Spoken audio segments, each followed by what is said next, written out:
अगर भारत की रसिया से दोस्ती नहीं होती ना तो 1971 में ही हम पर परमाणु हमला हो गया होता। सुनो कैसे हुआ ये कि 1970 में पूरे पाकिस्तान में लोकसभा के चुनाव हुए और उस समय पाकिस्तान दो जगह हुआ करता था। एक तो ये जिसे कहते थे वेस्ट पाकिस्तान और दूसरा ये जिसे कहते थे ईस्ट पाकिस्तान। भले ही ये दोनों टुकड़े मिलकर पाकिस्तान कहलाते थे, लेकिन जब से देश आजाद हुआ 1947 से, तब से जो सत्ता की बागडोर है ना वो पश्चिमी पाकिस्तान के लोगों के ही हाथों में रही है। भले ही पूर्वी पाकिस्तान की जनसंख्या ज्यादा है, वहां वोटर्स ज्यादा है, इससे कोई मतलब नहीं है। पश्चिमी पाकिस्तान के लोग पूर्वी पाकिस्तान के लोगों को बंगाली कहते थे, रंग भेद मानते थे और अपने आप से कमतर मुसलमान समझते थे, इसलिए सत्ता हमेशा वेस्ट पाकिस्तान के पास रही। लेकिन जब इस बार 1970 में लोकसभा के चुनाव हुए ना तो गजब हो गया। एक बंगाली शेख मुजीबुर रहमान और उनकी पार्टी आवामी लीग ने धूम मचा दी। पूरे पाकिस्तान में दोनों तरफ का मिला के 313 सीट हैं और 160 सीटें आवामी लीग ने जीत ली। अब तो बस केवल मुजीबुर रहमान का प्रधानमंत्री पद की शपथ लेना ही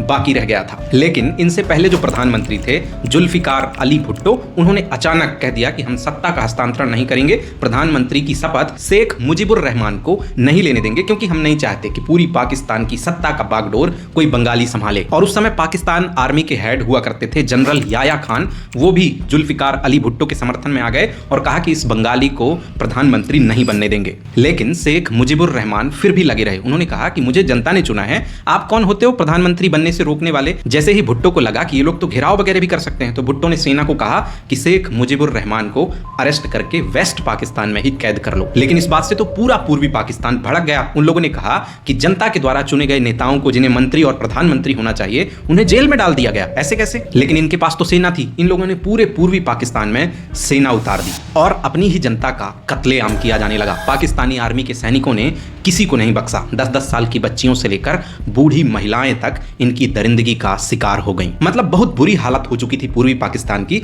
लोग बाग अपने बीवी बच्चों को लेकर भारत की ओर भागने लगे और देखते ही देखते 1 करोड़ से ज्यादा लोग भारत में शरणार्थी बनकर भाग आए। अब ये 1 करोड़ से ज्यादा लोग उस समय पूरे भारत के लिए टेंशन बन गए। पता नहीं इस भीड़ में कौन घुस आए, कहीं किसी खुफिया एजेंसी का कोई एजेंट भी इस भीड़ में घुस कर आ सकता था। और ऐसे में अगर 1-2 करोड़ लोग अचानक से घुस आए देश में तो सरकार पर भी बोझ पड़ता है। और कुल मिला के सबसे बड़ा खतरा था राष्ट्रीय सुरक्षा। मैडम इंदिरा गांधी उस समय देश की प्रधानमंत्री थी और पूरा देश पूर्वी पाकिस्तान से भाग कर आए शरणार्थियों से परेशान हो रहा था और मैडम लगी थी इस समस्या का हल निकालने में। कभी यूएन से बात करती तो कभी अमेरिका से बात करती और कभी कभी सोवियत संघ से सलाह मांगती कि भाई हम इस समस्या से जूझ रहे हैं, हमें इससे बाहर निकलने का कोई उपाय बताइए। पूरे देश में ये केओस का माहौल चल ही रहा था कि 3 दिसंबर 1971 की शाम पाकिस्तानी सेना को पता नहीं अचानक क्या सूझा, भारत के 11 एयरबेस पर अचानक अटैक कर दिया। हालांकि फिर बाद में सुरक्षा एजेंसियों ने कारण पता कर लिया। वो ये था कि पाकिस्तान को अंदर ही अंदर डर लग रहा था कि हो ना हो भारतीय सेना पूर्वी पाकिस्तान में बेसहारा लोगों की सुरक्षा के लिए जा सकती है। इसलिए पाकिस्तान एयरफोर्स ने प्रिकॉशन के तौर पर भारत के 11 एयरबेस पर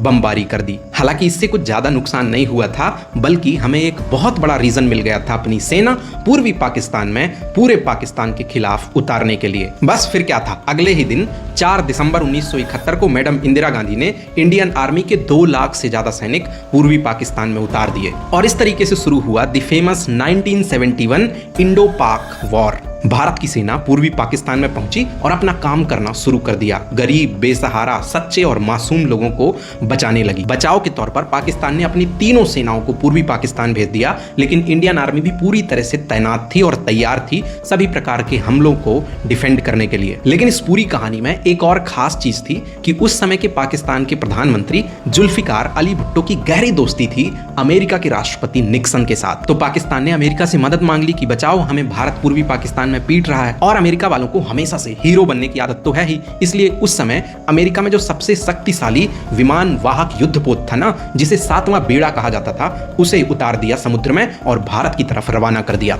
और इस पूरी घटना में सबसे इंपॉर्टेंट बात यह है कि उस 7वें बेड़े में, उस विमान वाहक युद्धपोत में परमाणु हथियार भी रखे थे। अब उस समय भारत परमाणु संपन्न देश तो था नहीं, लेकिन ज्ञान और सूझबूझ से भारत चिरकाल से संपन्न था। इसलिए हमने कुछ महीने पहले ही सोवियत संघ के साथ एक ट्रीटी ऑफ पीस साइन कर ली थी कि अगर ऐसी कोई सिचुएशन आती है या किसी भी प्रकार के संकट के समय एक दूसरे की सहायता करेंगे। और जैसे ही मैडम को यह जानकारी पता चली कि 7वां बेड़ा चल दिया है तो मैडम ने रशिया फोन लगाया और वहां जानकारी दी कि भाई बड़ा संकट आ रहा है, अब आपको हमारी मदद के लिए उतरना पड़ेगा। और उस समय सोवियत संघ का अलग ही जलवा था टेक्नोलॉजी के मामले में, डिफेंस के पावरफुल होने के मामले में। सोवियत संघ ने दूसरे ही दिन अपना 10वां बेड़ा, मतलब अमेरिका वाले से लगभग 2 गुना ज्यादा ताकतवर 10वें बेड़े को रवाना कर दिया। टाइमलाइन बड़ा इंटरेस्टिंग है, जरा समझो। 4 तारीख को युद्ध स्टार्ट हुआ था और 13-14 तारीख के आसपास अमेरिका का 7वां बेड़ा बंगाल की खाड़ी में आकर खड़ा हो गया और अमेरिका ने हमें ऑफिशियली धमकी दी कि अगर युद्ध बंद नहीं हुआ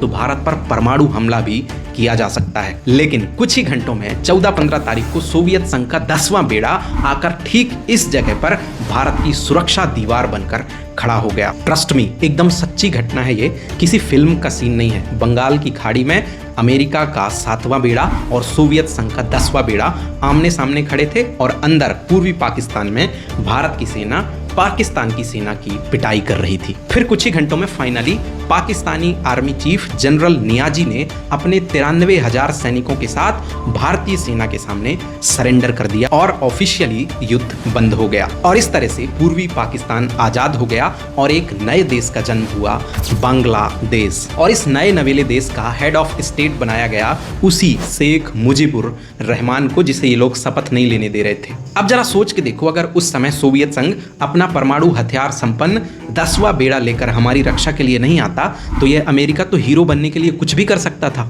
इसीलिए तो भले ही आज सोवियत संघ टूटकर रशिया बन गया है, लेकिन भारत और रशिया के संबंध आज भी मधुर हैं। Thank you very much Soviet संघ। जय हिंद।